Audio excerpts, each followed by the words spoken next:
मध्य प्रदेश की राजधानी में शिवराज बनाम कमलनाथ के बीच बयानों का दौर जारी है। शनिवार को शिवराज ने दीवार फिल्म के अमिताभ बच्चन की तरह कई सारी चीजें गिनवाई, तो वहीं कमलनाथ ने कहा कि शिवराज को झूठ बोलने की बीमारी। उधर राजधानी के कोलार क्षेत्र में एक बिल्डर ने अपने गुरुओं के जरिए किसान का अपहरण करवा लिया, जिसका वीडियो परिजनों ने बनाया और इसे पुलिस को दिया, फिर भी अभी तक मामला दर्ज नहीं किया गया। इसके अलावा यादव समाज ने कांग्रेस पार्टी से अगले विधानसभा चुनाव के लिए 25 टिकट मांगे हैं, तो वहीं मौसम ने एक बार फिर से बदलाव हुआ, जिसकी वजह से प्रदेश भर में बूंदाबांदी का दौर फिर से शुरू हो गया। वन कर्मियों ने अपनी मांगों के समर्थन में धरना दिया, जिसका कांग्रेस ने समर्थन किया।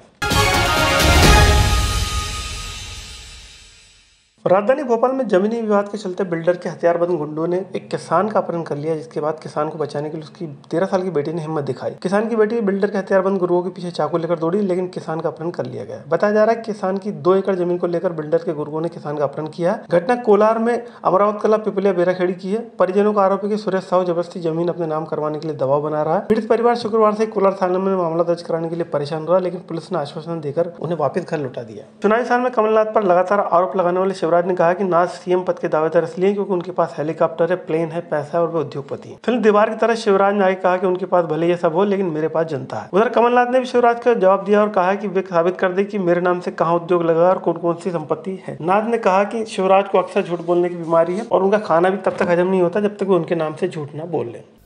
उनके पास हवाई जहाज है, उनके पास हेलीकॉप्टर है, उनके पास कार है, उनके पास संपत्ति है, उनके पास दौलत है, इसलिए वो कांग्रेस के नेता है, लीडर है और मुख्यमंत्री के उम्मीदवार हैं।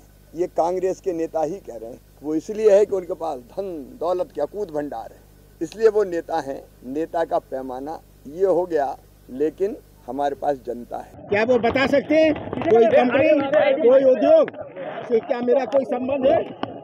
मैं किसी उद्योग का मालिक नहीं हूँ, मैं किसी कंपनी का मालिक नहीं हूँ, पर शिवराज जी का खाना हजम नहीं होता बिना झूठ बोले।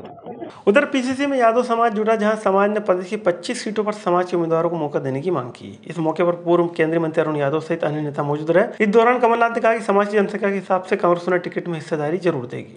और समाज ये मांग कर रही है कि हर बार होता यह है कि हमारी समाज की भागीदारी जो है वो संख्या के अनुपात में हमें टिकट के रूप में नहीं मिल पाती। 25 लाख से अधिक तो पार्टियों के रिकॉर्ड में लिखा है कि हमारे यादव समाज के वोट है, तो आज वही मांग वहां पे हम सब साथियों के द्वारा की गई है।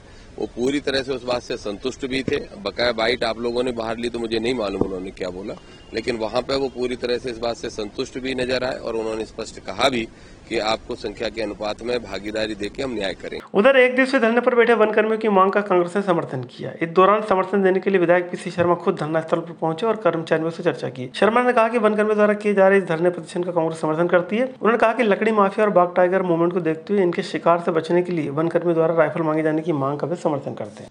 जो फॉरेस्ट अधिकारी हों या वन कर्मियों काम करते हैं उन पे हमला हो जाता है और जान जोखिम में डाल के ये वहाँ पे काम करते हैं। इनके पास भी पुलिस की तरह मैं समझता हूँ कि बंदूक राइफल होना चाहिए जिससे ये मुकाबला कर सकें।